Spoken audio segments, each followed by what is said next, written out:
As mentioned earlier, this function is used to quickly duplicate an exact copy of a working edge-cut key by means of the optical reader. It is only used for edge-cut keys.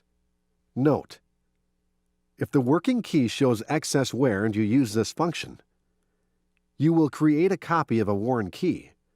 Refer back to the decoding procedure described in Decoding Standard Edge-Cut Keys to obtain original specifications or cuts on a worn key.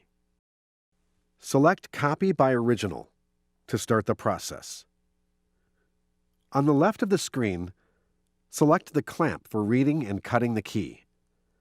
Then select the stop position, 0 for a shoulder stop, or tip stop 1, 2, 3, or 4. When choosing a tip stop position, make sure the stop you choose will allow the entire length of the key blade to be read by the optical reader. In most cases, this will be tip stop 4. Clean the optical reader carefully with the brush before starting the process. Then select Read to begin. When completed, remove the key and load the key blank, positioning it with the same stop. Select Copy to start cutting.